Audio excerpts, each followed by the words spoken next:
Hello Wargamers and welcome to Cards with me, Bubblebox, and today we're going to have a look at all the British cards in the game so far, but we're just not going to have a look at them. We're going to do a little bit of historical background, just a little snippet of the role they actually played during the war as well, just to liven things up and make things a little bit more interesting.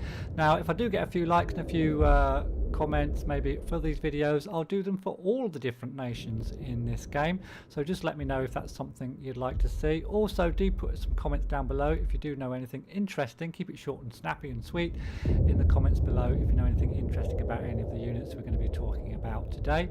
If you do enjoy the video, give us a thumbs up and subscribe if you want to see more. So let's crack on and have a look at the British units in the game so far. I will also be playing some games with the British and posting up a video probably tomorrow or the next go.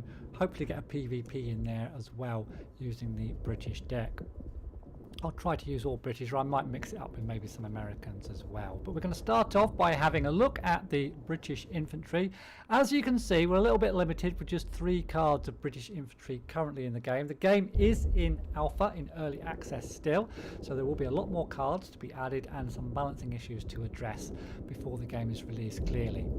So the 5th Brigade is the first we're going to have a look at. This is commanded, the 5th Infantry Brigade commanded a number of battalions during World War II, including the 2nd Battalion Royal Worcestershire Regiment until February 1940, the 2nd Battalion Dorset Regiment, the 1st Battalion Queen's Own Cameron Highlanders, and the 7th Battalion Worcester Regiment from February 1940. In game, it's a defensive type of guard unit with 1 attack and 3 defense. So that's an early game, 2 points to bring in and 1 point to use. Then we have the commandos. Now the British commandos were formed during World War II in June 1940 following a request from Winston Churchill for a force that could carry out raids against German occupied Europe. In this game I find these quite difficult to use. They do cost 2, so they're kind of an early game unit, I guess. They cost 2, they cost 1 to use, 2 attack, 1 defense, but they're coming with a smoke screen, so they are a little bit protected.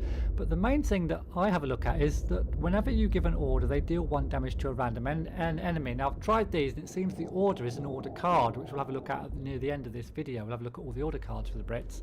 But you have to use an order card on this actual unit to get it to do damage against a random enemy. So it's got very specific use, which really is quite difficult to use, I find, in this game. You might think differently. Let me know if you've managed to find any real uses for commandos in this game. Then we've got a very good card for the Brits. The Royal Engineers, commonly known as the Sappers, is one of the corps of the British Army. It provides military engineering and other technical support to the British Armed Forces. In game, attack of 2, defense of 2, but more importantly, on deployment gives all friendly units +2 defense, which is immensely strong for a 2-point unit and 1 to use in this game. And you can get up to 3 of these as well and use them you can stack them. So really nice unit. So limited to your infantry, just really the guard division for real infantry use, but this Royal Engineer is very useful as well.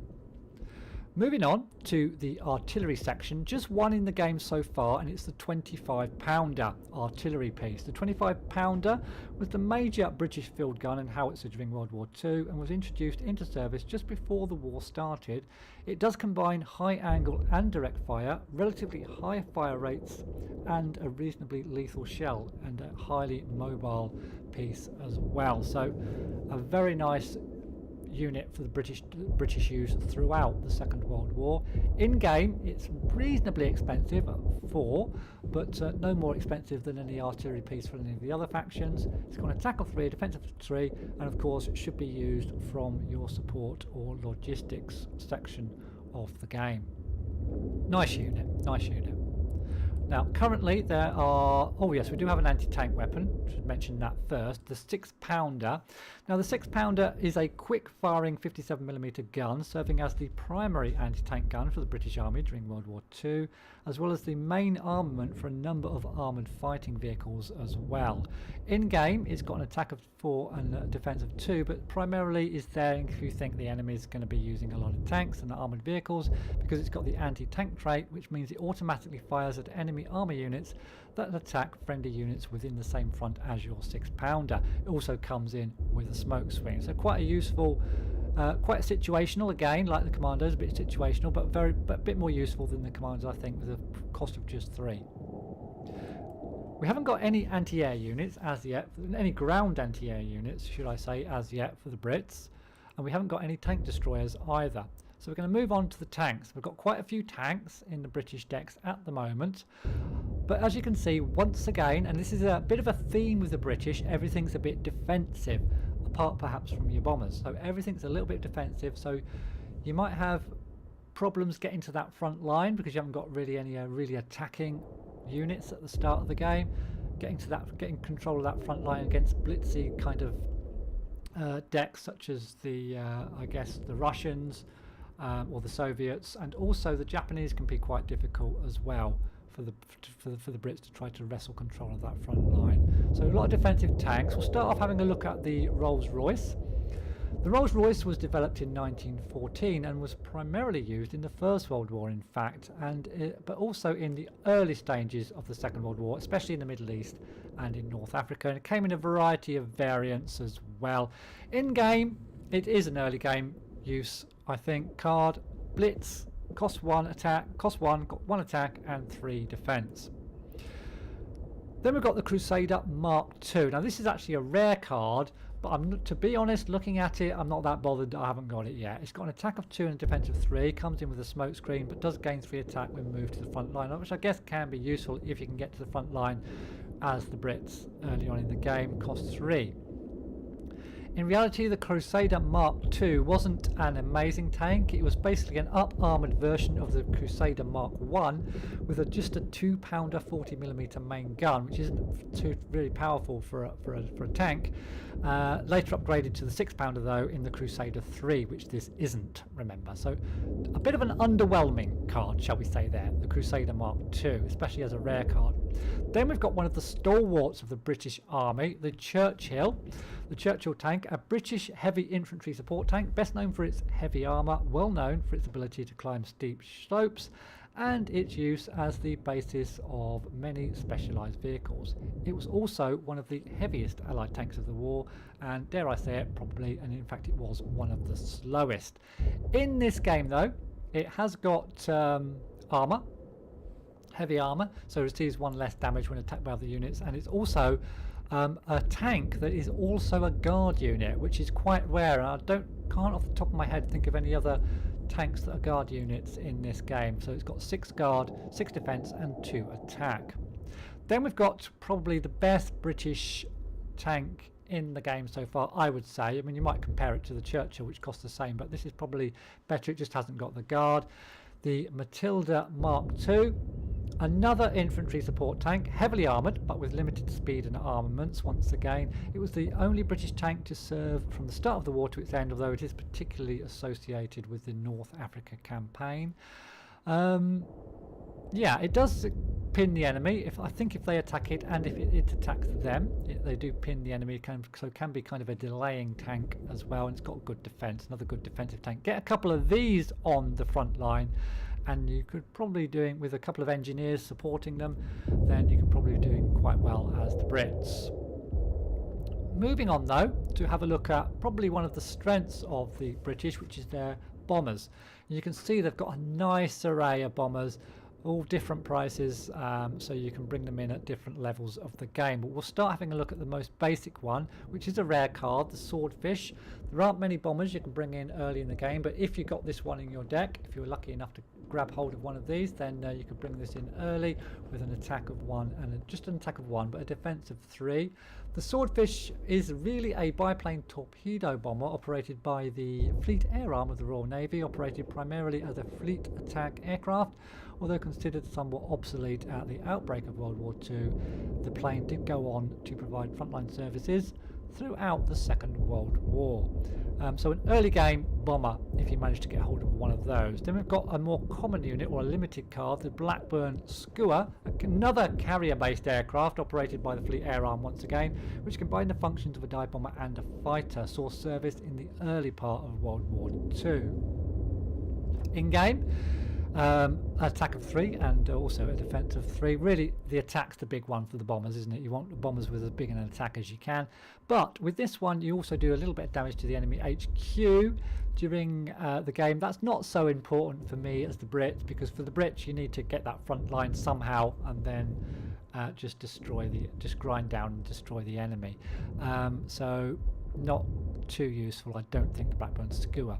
The Hudson, another rare card. The Hudson was actually an American-built light bomber built for the RAF shortly before the outbreak of World War II. Served throughout, mainly with Coastal Command and also as a transport and training role. So not really a frontline plane after the start of the war. It does in this game, though, it provides more of a role with 4 to bring in. Blitz, so you can bring it in. There's one thing about a lot of the British bombers that are blitz, so you can bring them in and use them on the same turn as long as you've got enough points. The Hudson costs 4 to bring in and 2 to use. Remember that as well. Remember to add on that use if you want to use that blitz for your bombers. Then we've got the Hampden Mark 1. Now, the Hampden Mark 1 was a twin-engined medium bomber for the RAF, often referred to as the flying suitcase because of its cramped crew conditions, and served in the early stages of the Second World War, retiring from service in the late 1942 due to the advent of the bigger bombers with the heavier payloads. In this game we have Blitz once again, an attack of 3, and this time a defense of 5. Not my favourite bomber. Then we turn to my 2 favourite bombers, the Sterling and the Lancaster. Now, I really like the Sterling, and I'll tell you why in a moment, but the Sterling, I think, was one of the first 4-engined heavy bombers, entered service in early 1941 and had a relatively brief operational career, being relegated to second-line duties from late 1943 due to an increasing availability of the more capable Halifax and Lancaster bombers, which we'll have a look at in a moment. But this is good in this game. It costs 6, is just 1 to use, which isn't bad for a heavy bomber. 6 attack, 6 defense, but you get to deploy a Gladiator escort fighter, which is pretty cool when you can bring that out alongside this bomber, all for the price of 1 card. As a caveat to that, do make sure you got 2 slots in your support section, or you will lose that Gladiator escort fighter when you bring out the bomber. Just bear that in mind. Then we have the big daddy of them all, the Lancaster, the Avro Lancaster 4-engine Second World War bomber. First saw service again in 1942 as a strategic bomber, bombing over Europe as the offensive gathered. It was the main aircraft for nighttime bombing campaigns that followed over the continent as well. Huge attack of 7. Okay defense of 4 and blitz, but remember, if you want to bring it in and use it, you're going to need 8 plus 2, you're going to need 10 points. Huge card. It is a rare one. I've got it, and I've got the Sterling as well, and I generally put them in my decks. So that's your bombers. Really nice selection of bombers for the Brits. Moving on though to have a look at the fighters. Most of these we'll probably be fairly aware of, apart from a couple. Probably the Gladiator people may not have heard of before. The Gladiator, the Gloucester Gladiator, is a biplane and saw action in almost all theatres during the Second World War, including in France, Norway, Greece, and in the defence of Malta and in the Middle East. It acquitted itself reasonably well in combat, despite being rendered fairly obsolete by the newer monoplane design. In game, it's another rare card. 1 attack, 3 defense, so an early game fighter which you can just kind of stick at your back line to protect your units really against even big bombers from the enemy. Then we've got the ubiquitous Hurricane. The Hurricane, although often overshadowed in public consciousness by the Supermarine Spitfire's role in the Battle of Britain in 1940, the Hurricane actually inflicted 60% of the losses sustained by the Luftwaffe in that particular engagement. And in game, I find this a very useful unit. It only costs 3, one to use as well. So if you want to bring it in under Blitz and use it in the same turn, you're going to need 4 points. But Blitz, you can kind of surprise your enemy with this because you can bring it in and use it straight away. They don't know this is coming a turn in advance. So a really, really nice unit for the Brits, the Hurricane, and you can get 4 of them as well. Then we've got the P-40 Kitty Hawk, an American all-metal fighter and ground attack aircraft. P-40s first saw combat in the British Commonwealth squadrons of the Desert Air Force in the Middle East and North African campaign. So an American-built aircraft. In-game, it's got more of a defensive air combat kind of role, 2 attack but 4 defense. But on deployment it does deal 2 damage to enemy ground targets, so it kind of puts it... I still probably personally go for the Hurricanes though, even though this is a rare card, although I haven't got it and used it yet. Then we've got another rare card, the Mosquito. I really like Mosquitoes. Such a versatile aircraft, a British twin-end multi-role aircraft. It served during and even after the Second World War, which shows just how good it was. In this game, it's got 4 attack and 5 defense, and on deployment can deal 3 damage to an enemy unit. It can be very useful. Cost 5 to bring in though, quite expensive, but a really, really nice aircraft, and another rare card. Then we've got another common card, the Spitfire. Everyone's aware of the Spitfire, designed as a short-range, high-performance interceptor aircraft. Many variants of the Spitfire were built, and after the Battle of Britain, the Spitfire superseded the Hurricane to become the backbone of RAF Fighter Command. The Spitfire. I don't think I need to say too much about the Spitfire, everyone knows about the Spitfire.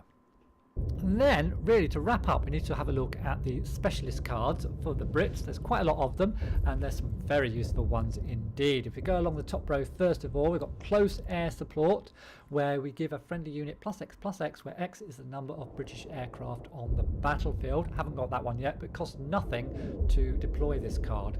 Then we've got Cup of Tea, whereby all British units get plus defense, a bit like the combat engineers in the infantry section. Everything gets +2 defense, but it only costs one point, and you can get 4 of them. Another very useful card. Then we've got another one, Monty. Pin all ground units and deal 1 damage to them, and also crucially you get to draw another card as well. Very useful unit for delaying the enemy and just getting you an extra card, really. If you get that sort of early in the game, it can be very useful. Then we've got the Desert Rats. Now the Desert Rats deal 2 damage to an enemy and pin it. We've got a nice picture of a Jeep with some guys in it, although I do believe the Desert Rats were an armoured division. Only 1 point, so it's kind of... I don't always put a lot of these. I sometimes put 1, maybe 2 in my decks if I can afford the space, but these are one of the last units I tend to put in. We've got Atlantic Convoy. I haven't got this one yet. Deploy a random US unit that costs 3k or less and draw another one. So that looks quite powerful actually, and could surprise the enemy, especially if you're not even allied with the Americans. They suddenly see an American card in your deck. That can be quite that could be quite amusing. Moving down to the second row, we've got Daylight Bombing, where we deal 2 to 4 damage. I assume that's to 1 enemy. It costs 2 points to bring in. I haven't got that unit, I haven't tested it. Then we've got their Finest Hour, give an air unit +2/+2 and Blitz. So that looks fairly powerful.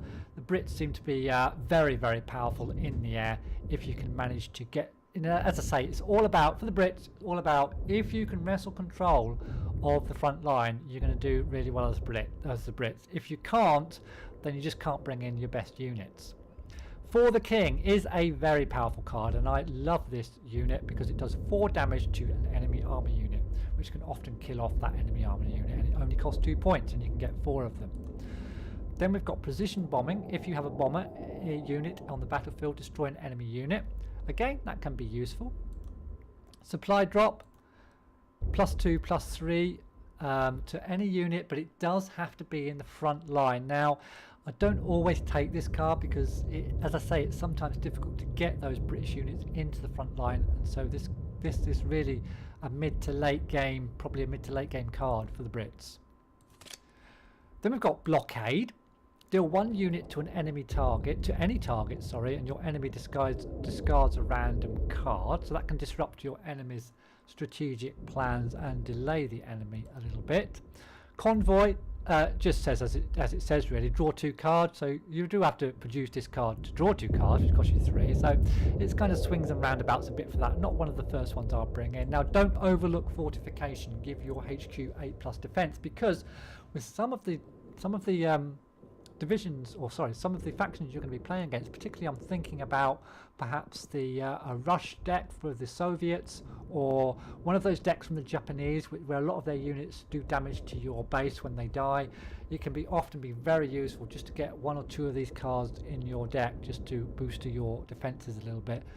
As the longer the game goes on for the Brits, the stronger they tend to become, I tend to find, although you can, you know, let me know in the comments if you find that's different. Now, I haven't got this card. This is a super rare card, the HMS Illustrious, but it just means you deploy 2 Swordfish bombers with Blitz in your supply line, which can be very useful. I mean, if you got this early on in the game, that could be really good for the Brits, but I haven't got it yet. It's a super rare card, and I've got 135 points. I need 320 to buy this card. This is a card I always put in my deck, MI5. Your enemy discards a card, you draw a card. Now in a close game, and I would save this card if you can until your enemy's got maybe 2 or 3 or even less, or even just 1 card, and maybe you're struggling a little bit for cards. You play this, you can upset their strategy completely and maybe steal a win with this card. Very nice card. Support, naval support. Destroy an enemy unit that has already been attacked in this turn. Speaks for itself, really. You can even kind of suicide one of your weaker units against a strong unit. This is a good tactic for this card. So you use a weak unit, you attack a strong unit. So you could use just a really weak infantry unit and attack a really strong tank unit. And as long as that unit's been attacked, you then use this card and you completely destroy this unit. This can also be useful against ambush units as well, which we haven't really looked at because the Brits haven't got any ambush units. Anti-aircraft barrage. Send an air unit back to its owner's hand. Give your HQ 2 defense. Fairly useful, but quite expensive at 4. The Empire strikes. Destroy an enemy unit that is in the front line. Nice and useful, but quite expensive again at 4. But if that unit in the front line's one that, for example, has been boosted up by plus cards, then this can be a very useful card to be able to use mid-late game. Carpet bombing. Haven't got this card. This is another rare card. Deal 3 damage to all enemy units. Okay, so that is a super good card, but it does cost 8 points. So yeah, super good card there for the British. And that is pretty much all of the British cards shown. So I hope you enjoyed this video. If you did, please do give me a thumbs up and write a comment below about any of the units that you like or don't like, or anything you like, really. Please do subscribe if you want to see some more. And I'd like to thank you all very much for watching, and I'll see you in the next one.